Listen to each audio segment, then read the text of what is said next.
anak-anak, bertemu lagi dengan Ibu Isti Indartanti.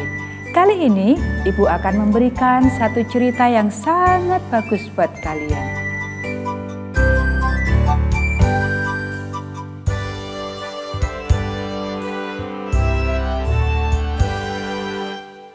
Perjanjian dengan Allah.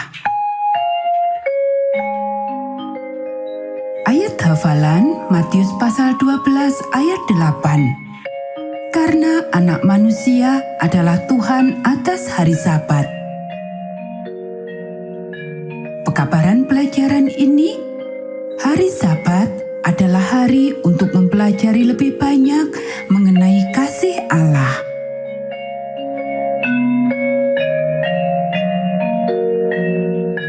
Lisa pulang ke rumah dari sekolah pada hari Jumat.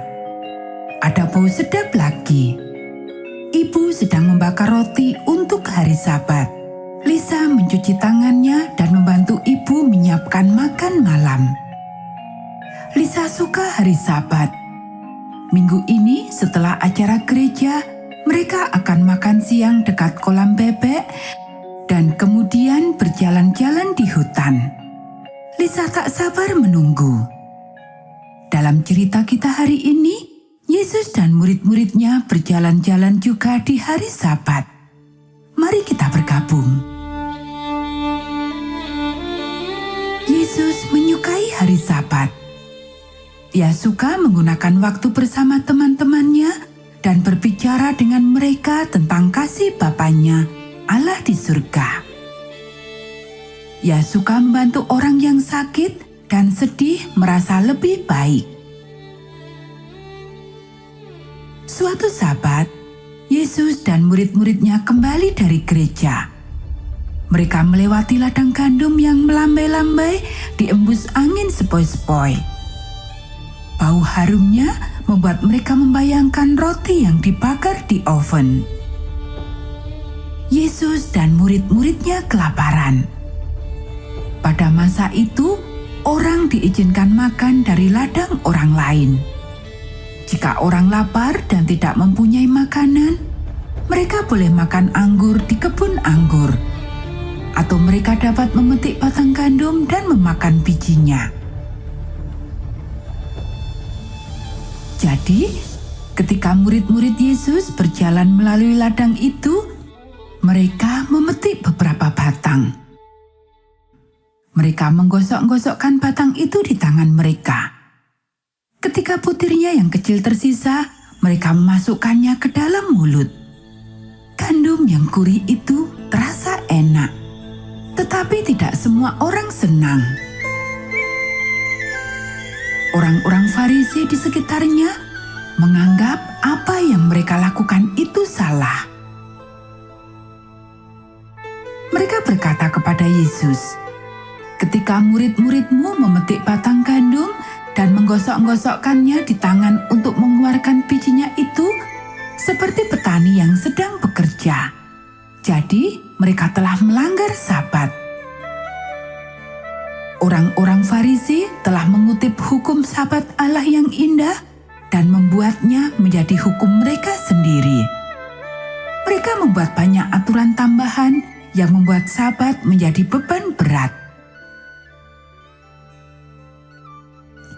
Allah ingin Sabat menjadi hari yang istimewa untuk dinikmati orang. Ia ingin mereka belajar tentang kasih-Nya. Tetapi banyak orang malah tidak menikmati Sabat. Yesus mengasihi orang-orang Farisi ini. Ia ingin mereka mengetahui sukacita Sabat juga. Yesus menanyakan beberapa pertanyaan kepada mereka untuk membuat mereka berpikir. "Apakah kalian mengingat Daud?" Ia bertanya. Suatu ketika, ia dan anak buahnya sangat kelaparan. Jadi mereka memakan roti bait suci yang khusus yang diasingkan untuk para imam. Orang-orang Farisi mengetahuinya. Jika hal itu diperkenankan, maka makan gandum di hari Sabat juga boleh. Yesus melanjutkan, "Orang tidak harus menderita pada hari Sabat. Sabat dijadikan untuk manusia. Aku mengetahuinya karena akulah Tuhan atas hari Sabat. Di hari Sabat lain, ketika Yesus di gereja, ia melihat seorang yang tangannya lumpuh. Yesus bertanya kepada orang-orang, "Bagaimana menurut kalian? Apakah berbuat kebaikan pada hari Sabat diperbolehkan?" Beberapa orang berpikir, orang itu seharusnya tidak disembuhkan karena itu hari Sabat. Yesus menanyakan pertanyaan lain untuk membuat mereka berpikir. Jika ada salah satu domba kalian jatuh ke lubang, tidakkah kalian akan menariknya? Manusia jauh lebih berharga daripada binatang. Oleh karena itu, boleh melakukan kebaikan pada hari Sabat. Kemudian Yesus berkata kepada orang lumpuh itu, "Luruskan tanganmu." Tangan orang itu telah benar-benar sembuh. Yesus ingin kita mengetahui bahwa hari Sabat adalah hari kesukaan dan untuk kesembuhan. Kadang-kadang anak-anak berpikir bahwa hari Sabat adalah hari jangan. Jangan begini, jangan begitu. Sebenarnya, Sabat adalah hari melakukan. Di hari Sabat, kita punya lebih banyak waktu melakukan sesuatu yang istimewa. Melakukan hal-hal yang menyenangkan, yang mengajarkan kita mengenai kasih Allah.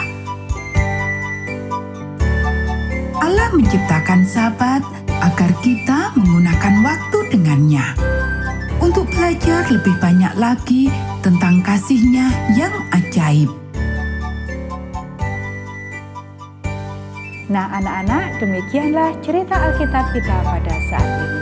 Kita akan bertemu kembali dalam cerita Alkitab yang berikutnya.